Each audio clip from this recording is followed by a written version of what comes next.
Hello दोस्तों, नमस्कार। Green Hindi कहानियां में आपका बहुत बहुत स्वागत है। दोस्तों, अगर कहानी पसंद आए तो कृपया चैनल को जरूर सब्सक्राइब करें और वीडियो को लाइक करें। तो दोस्तों चलिए शुरू करते हैं।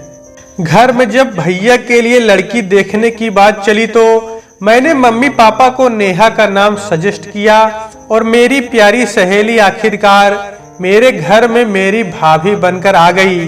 पर नेहा कितना बदल गई है शादी के बाद। ना ही घर में किसी से ज्यादा बात करती है, ना अब पहले की तरह हंसती बोलती है। पहले तो रोज घंटों बातें होती थी, पर अब न कॉल, न chatting, no Facebook, no WhatsApp. यहाँ तक कि नंबर भी बदल लिया उसने, पर मुझे नहीं बताया। आखिर क्या हो गया है उसे। बिस्तर पर लेटे हुए मैं मानो खुद से ही सवाल किए जा रही थी। तभी मोबाइल की आवाज से मेरा ध्यान टूटा। ये माँ का ही कॉल था। माँ, नेहा वापस आ गई मायके से? हाँ आ गई। बात करोगी नेहा से? हाँ हाँ करवा दो बात। हाय नेहा, कैसी हो? घूम आई मायके से? मैंने बहुत गर्मजोशी से उससे बात की। हाँ ठीक हूँ, तुम बताओ कैसी हो अंतिमा? घबराती और लड़खड़ाती हुई नेहा की आवाज। और अब तो तू से तुम पर आ गई थी वो। बात जितनी भी हुई बस मैं ही बोले जा रही थी और नेहा हाँ हूं तक ही सीमित।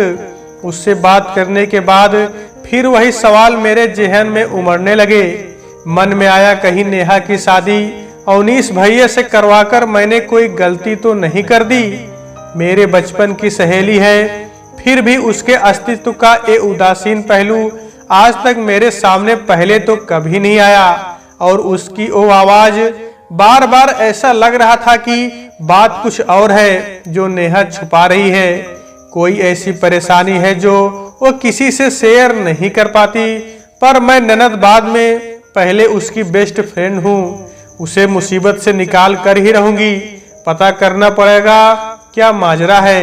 सारी रात मैंने करवटें लेकर ही बिता दी। अगली दोपहर मैं और विवेक मेरे मायके पहुंच गए। सबसे मिलना हो गया, पर मेरी नजरें तो नेहा को ही ढूंढ रही थी। जैसे ही वो हमारे लिए पानी लाई, मैंने उसे कसकर गले लगा लिया। उसकी आंखों की नमी काफी कुछ बयां कर रही थी, जो मुझे अब भी अपने दुपट्टे पर महसूस हो रही थी। खैर, दोपहर का खाना बनाते समय मैंने उसे बातों बातों में बहुत कुछ जानने की कोशिश भी की, पर कुछ खास रिस्पॉन्स नहीं मिला उसकी तरफ से। जब डाइनिंग टेबल पर सब खाना खाने बैठे और नेहा मुझे खीरे का रायता सर्व करने लगी तो मैंने उस पर नाराज होने का नाटक करते हुए कहा, क्या नेहा, तेरी शादी क्या हुई? तू तो पूरी बदल गई। भूल गई मैं खीरे का रायता नहीं खाती। ओह सॉरी यार, ध्यान नहीं रहा, उसने मासूम सा चेहरा बनाते हुए कहा।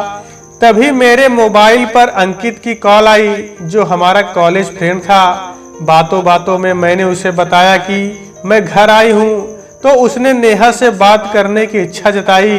मैंने फोन नेहा को पकड़ा दिया। हाल चाल जानने के बाद अंकित ने उसका नया नंबर लेना चाहा, मगर नेहा ने उससे झूठ कह दिया कि उसने अभी नया नंबर लिया नहीं। मौका लगते ही वो नया नंबर लेकर खुद ही उसे कॉल कर लेगी। कॉल डिस्कनेक्ट हो चुका था और नेहा के चेहरे पर हवाइयां उड़ रही थी। ये अंकित नंबर क्यों मांग रहा था तुम्हारा? दोस्त था शादी से पहले, अब क्या करना है नंबर का? और तुम एक बात बात पर यार यार बोलती हो, इसे ठीक कर लो जरा। शादी हो गई है, बात करने का सलीका नहीं आया। अवनीश भैया ने जरा सी बात पर नेहा को खरी खोटी सुना दी। डबडबाई आंखों से बेचारी ने खाना खत्म किया, लेकिन सच कहूँ तो उसकी जगह मैं होती तो शायद वहां से रोकर चली जाती, पर नेहा वहां बनी रही। मौके की नजाकत को समझते हुए मैं भी बाकी सबकी तरह खामोश ही रही, पर मैं समझ चुकी थी कि भैया की वजह से ही नेहा ऐसी हो गई है। बस अब मौका पाकर मुझे उससे पूरी बात जानने की इच्छा थी। शाम को विवेक और अवनीश भैया ने घूमने का प्लान बनाया, पर मैंने तबीयत ठीक न होने का बहाना बना लिया। फिर नेहा भी घर पर ही रुक गई। थोड़ी देर में माँ टहलने निकल गई और पापा भी फ्रेंड्स क्लब चले गए। सही मौका पाकर मैंने नेहा से बात की तो उसने बताया, अंतिमा, अवनीश का बर्ताव ठीक नहीं है। हर समय साई की तरह मेरे पीछे लगे रहते हैं। ऑफिस से आना बाद में पहले फोन चेक करना कि मैंने किससे बात की। पहले भी वो हर समय मेरे फेसबुक व्हाट्सएप अकाउंट चेक करते रहते थे।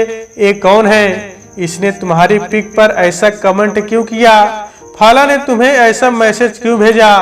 यहाँ तक कि वो तो हमारी कई सहेलियों को पुरुष होने का दावा करते थे।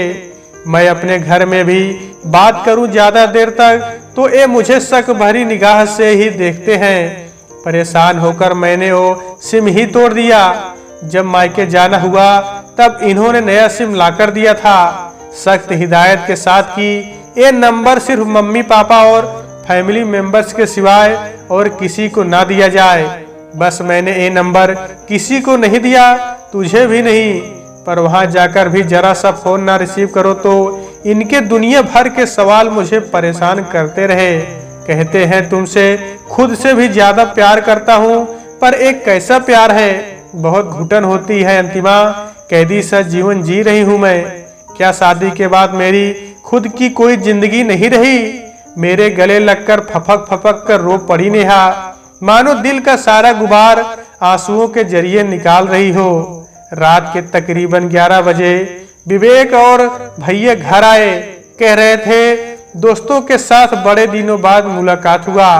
फिर नेहा ने बताया कि महीने में 2-3 दफा तो भैया अपने दोस्तों के लिए वक्त निकाल ही लेते हैं। सुबह नाश्ते के समय मैंने भैया से पूछा, अरविंद भैया कैसे हैं? वो भी साथ थे कल? सुना मैंने उनकी शादी हो गई। ठहाके लगाकर भैया ने बताया कि बेचारा अपनी बीवी से परेशान रहता है, बहुत चिपकू बीवी मिली है, ज्यादा नहीं आता जाता अब कहाँ। हमारे ग्रुप में सब उसकी बीवी को हिटलर कहते हैं, वाट लगा रखी है बेचारे की। सभी मुस्कुराने लगे। तभी मैंने कहा भैया बुरा मत मानना, पर हमारे ग्रुप में भी सब दोस्त आपको हिटलर ही कहते हैं, क्योंकि आप भी तो नेहा के साथ यही सब कर रहे हैं। ये सुनकर भैया ने कहा, ओहो तो कर दी मेरी बुराइयां। हस्बैंड वाइफ की पर्सनल बातें भी शेयर हो रही हैं। ऑफिस के लिए लेट हो रहा हूँ, शाम को मिलते हैं।